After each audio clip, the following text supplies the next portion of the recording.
안녕하세요 여러분. 새로운 한 주도 주님의 은혜와 평강이 여러분의 삶 가운데 가득하기를 축복합니다. 오늘 본문은 역대하 7장입니다. 솔로몬이 기도를 마치니 하늘에서 불이 내려와 번제물과 제물들을 살라버렸고 주님의 영광이 그 성전에 가득 찼다. 주님의 영광이 주님의 성전에 가득 찼으므로 제사장들도 주님의 성전으로 들어갈 수가 없었다. 이렇게 불이 내리는 것과 주님의 영광이 성전에 가득 찬 것을 보고 이스라엘 모든 자손은 돌을 깎아 포장한 광장에 엎드려 경배하며 주님께 감사하여 이르기를 주님은 선하시다. 그 인자하심이 영원하다 하였다. 이렇게 한 다음 왕과 모든 백성이 주님 앞에 제사를 드렸다. 솔로몬 왕은 소 2만 2천 마리와 양 12만 마리를 제물로 바쳤다. 이와 같이 왕과 모든 백성이 하나님의 성전을 봉헌하였다. 그때의 제사장들은 직분에 따라 제각기 자기 자리에 섰고 레위 사람들도 주님을 찬양하는 악기를 잡고 섰다. 이 악기는 다윗 왕이 레위 사람들을 시켜 주님의 인자하심이 영원함을 감사하게 하려고 만든 것이었다. 제사장들이 레위 사람들 맞은편에 서서 나팔을 부는 동안에 온 이스라엘은 서서 있었다. 솔로몬은 자기가 만든 놋제단에 그 많은 번제물과 곡식 제물과 기름기를 다 바칠 수가 없어서 주님의 성전 앞들 한가운데를 거룩하게 구별하고 거기에서 번제물과 화목제의 기름기를 드렸다. 그때 또 솔로몬은 이레 동안 절기를 지켰는데 하맛 어귀에서부터 이집트 접경을 흐르는 강에까지 이르는 넓은 지역에 사는 대단히 큰 회중인 온 이스라엘이 그와 함께 모였다. 첫 이레 동안은 제단을 봉헌하였고 둘째 이레 동안은 절기를 지켰다. 그리고 여덟째 되는 날 마감 성회를 열었다. 왕이 백성들을 그들의 장막으로 돌려보낸 것은 일곱째 달 23일이었다. 백성은 주님께서 다윗과 솔로몬과 주님의 백성 이스라엘에게 내리신 은혜 때문에 진심으로 기뻐하며 흐뭇한 마음으로 돌아갔다. 솔로몬은 주님의 성전과 왕궁을 다 짓고 주님의 성전과 그의 왕궁에 대하여 그가 마음속으로 하고자 한 모든 것을 성공적으로 다 이루었다. 그때에 주님께서 밤에 솔로몬에게 나타나셔서 말씀하셨다. 내가 이제 내 기도를 듣고 이것을 택하여 내가 제사를 받는 성전으로 삼았다. 들어라, 내가 하늘을 닫고 비를 내리지 아니하거나 메뚜기를 시켜 땅을 황폐하게 하거나 나의 백성 가운데 연병이 돌게 할 때에 내 이름으로 일컫는 나의 백성이 스스로 겸손해져서 기도하며 나를 찾고 악한 길에서 떠나면 내가 하늘에서 듣고 그 죄를 용서하여 주며 그 땅을 다시 번영시켜 주겠다. 이제 이곳에서 드리는 기도를 내가 눈을 뜨고 살필 것이며 귀담아 듣겠다. 내가 이제 내 이름이 이 성전에 길이길이 머물게 하려고 이 성전을 선택하여 거룩하게 하였으니 내 눈길과 마음이 항상 이곳에 있을 것이다. 너는 내 앞에서 내 아버지 다윗처럼 살아라. 그래서 내가 내게 명한 것을 실천하고 내가 내게 준 율례와 규례를 지켜라. 그러면 내가 네 아버지 다윗에게 내 자손 가운데서 이스라엘을 다스릴 사람이 끊어지지 않게 하겠다 하고 언약한 대로 내 나라의 왕좌를 튼튼하게 해주겠다. 그러나 너희가 마음이 변하여 내가 너희에게 일러준 나의 율례와 계명을 버리고 다른 신들을 섬겨 숭배하면 비록 내가 이 땅을 너희에게 주었지만 내가 너희를 여기에서 뿌리째 뽑아버리고 비록 내가 내 이름을 위하여 이 성전을 거룩하게 구별하였지만 이 성전도 내가 버리겠다. 그러면 너희는 모든 민족 사이에서 한낱 속담거리가 되고 웃음거리가 되고 말 것이다. 이 성전이 지금은 존귀하지만 그때가 되면 이리로 지나가는 사람들마다 놀라서 어찌하여 주님께서 이 땅과 이 성전을 이렇게 되게 하셨을까 하고 탄식할 것이다. 그러면 그들은 이스라엘 백성이 자기들을 이집트 땅으로부터 이끌어내신 주 자기 조상의 하나님을 버리고 다른 신들에게 미혹되어 그 신들에게 절하며 그 신들을 섬겼으므로 주님께서 이 온갖 재앙을 내리셨다 하고 말할 것이다. 아멘. 자, 솔로몬이 기도를 마치니까 하늘에서 불이 내려와서 번제물과 제물들을 다 살라버렸고 주님의 영광이 성전이 가득하게 되었습니다. 성전에 가득하게 됐어요. 하나님께서 솔로몬의 기도를 기쁘게 받으시고 흠양하시고 성전에 임재하신 거죠. 솔로몬이 건물 성전 예배당을 아름답게 지어서가 아니라 지어서 그 건물이 성전이 된 게 아니라 하나님이 그 전에 임재하셨기 때문에 그것이 바로 성전이 된 것입니다. 하나님이 예루살렘 성전에 임재하셨다는 것은 이스라엘이 이전에 그들이 모세의 중재로 시내산 아래에서 하나님과 언약을 맺은 후에 성막을 중심으로 광야를 걸어가게 됐던 것처럼 이제 솔로몬의 중재로 성전에 임재하신 하나님을 중심으로 살아가겠다는 언약식입니다. 언약식이 거기서 지금 펼쳐지고 있었던 거예요. 언약을 확인하시기 위해 하나님은 전에 기브온에서 솔로몬에게 꿈으로 말씀하셨던 것처럼 밤에 다시금 솔로몬의 꿈에 찾아오셔서 11절부터 22절의 말씀을 주시는데요. 그 내용은 모세가 신명기 28장에서 전했던 말씀과 같은 언약에 충성할 때, 언약에 신실할 때 누리는 복과 저주, 복과 저주에 대해서 다시금 말씀하신 겁니다. 하나님은 이스라엘이 언약에 충성함으로 17절과 18절의 복을 누리기를 원하세요.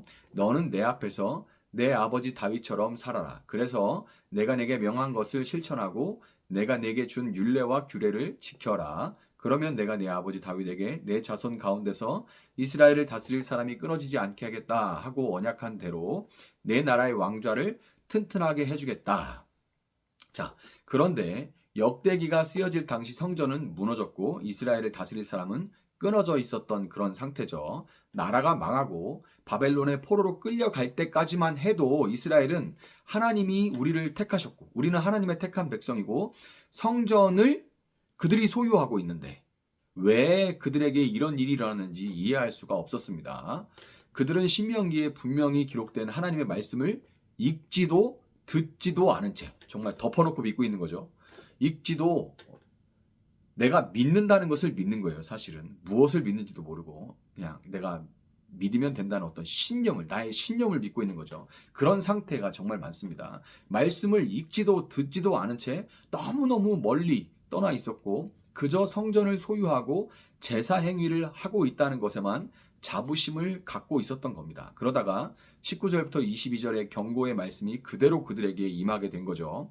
그러나 너희가 마음이 변하여 내가 너희에게 일러준 나의 율례와 계명을 버리고 다른 신들을 섬겨 숭배하면 비록 내가 이 땅을 너희에게 주었지만 내가 너희를 여기서 뿌리째 뽑아 버리고 비록 내가 내 이름을 위하여 이 성전을 거룩하게 구별하였지만 이 성전도 내가 버리겠다. 그러면 너희는 모든 민족 사이에서 한낱 속담거리가 되고 웃음거리가 되고 말 것이다. 이 성전이 지금은 존귀하지만 그때가 되면 이리로 지나가는 사람들마다 놀라서 어찌하여 주님께서 이 땅과 성전을 이렇게 되게 하셨을까 하고 탄식할 것이다. 그러면서 그들은 이스라엘 백성이 자기들의 집 땅으로부터 이끌어내신 주 자기 조상의 하나님을 버리고 다른 신들에게 미혹되어 그 신들에게 절하며 그 신들을 섬겼으므로 주님께서 이 온갖 재앙을 내리셨다 하고 말할 것이다. 자, 이스라엘은 포로기라는 이 시기를 거치면서야 고난 가운데 비로소 하나님의 말씀을 들여다보고 어찌하여 이런 일을 하는가 하고 하나님 말씀을 들여다보고 자신들의 불순종과 그로 인한 심판에 대해서 비로소 깨닫게 됐던 겁니다. 이 시기를 통하여서요. 그럼에도 자, 그들이 이렇게 심판 아래에 놓여 있었음에도 불구하고 그럼에도 그들은 결국 70년이 지난 시기에 본토에 돌아오게 될 수가 있었죠. 이것은 하나님이 솔로몬에게 하신 말씀, 너는 내 앞에서 네 아버지 다윗처럼 살아라 라고 말씀하신 그 말씀에서 이유를 찾을 수가 있습니다. 다윗은 하나님의 사람이었지만 어디까지나 그는 인간이었고 돌이킬 수 없는 죄를 범한 신실하지 못했던 그 모습들을 우리는 잘 알고 있죠. 그럼에도 하나님은 때로 격려하시고 때로는 징계하시면서 다윗의 삶에 개입하시고 이 다윗과 끝내 동행하셨습니다. 다윗이 신실하기보다 하나님이 신실하셨기에 다윗과 끝내 동행하셨죠. 이와 마찬가지로 하나님은 이스라엘을 치셨으나 이스라엘을 영영히 버리신 것이 아닙니다. 다윗의 자손으로 다스릴 자가 끊어진 것처럼 보이는 상황에서 역대기 기자는 하나님이 보내실 진정한 왕, 인간의 계보로 이어져 오는 그런 왕이 아니라 메시아, 하나님이 보내시는 진정한 왕, 그 메시아가 오시고 그분이 모든 것을 다시 회복할 그날을 기다리고 바라보고 있었던 겁니다. 그러기 위해서 가장 중요한 것이 무엇입니까? 오늘 본문과 동일한 내용이 기록된 열왕기상 8장과 다르게 여기에만 역대하에만 삽입된 13절부터 15절의 말씀이 있죠. 내 백성이 스스로 겸손해져서 기도하며 나를 찾고 악한 길에서 떠나면 내가 하늘에서 듣고 그 죄를 용서하여 주며 그 땅을 다시 번영시켜 주겠다. 아멘. 이 말씀대로 다윗의 자손 메시아 예수 그리스도께서 이 땅에 오셨고 그분이 오시기 전에 온 이스라엘이 회개할 수 있도록 세례 요한이 먼저 와서 쩌렁쩌렁한 목소리로 광야에서 회개의 메시지를 외쳤죠. 여러분, 우리는 신실하지 못하지만 신실하신 하나님은 여전히 우리를 떠나지 않으시고 우리를 회복하기를 원하십니다. 그래서 그분은 우리가 맞아야 할 채찍을 맞으라고 우리가 받을 저주를 대신 받으라고 메시아를 보내셨습니다. 이제 우리는 십자가를 바라보면서 회개해야 해요. 우리가 하나님보다 더 의지하고 따랐던 우상을 버리고 그분 앞에 겸손히 기도할 때 이미 십자가를 지신 예수님을 통해 우리의 죄는 언제나 용서받고 우리가 밟는 우리 삶의 모든 영역이 다시금 축복의 땅이 된다는 것을 여러분 기억하시고 오늘도 그 십자가를 붙들고 하나님 앞으로 나아갈 수 있는 그런 여러분이 되시기를 예수님의 이름으로 축복합니다. 잠시 기도하겠습니다.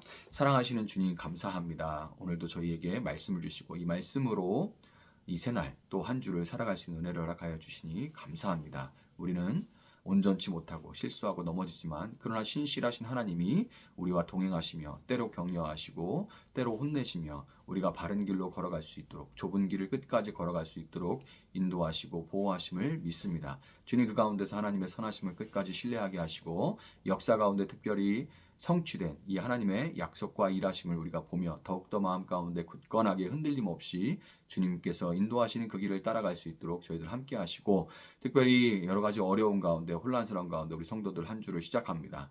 주님 정말로 이들에게 세임 주시고 주의 말씀에 붙어 있을 수 있는 은혜를 주님 허락하여 주시옵소서. 감사하며 예수님의 이름으로 기도합니다. 아멘. 오늘 주신 말씀 붙들고 계속해서 기도합니다.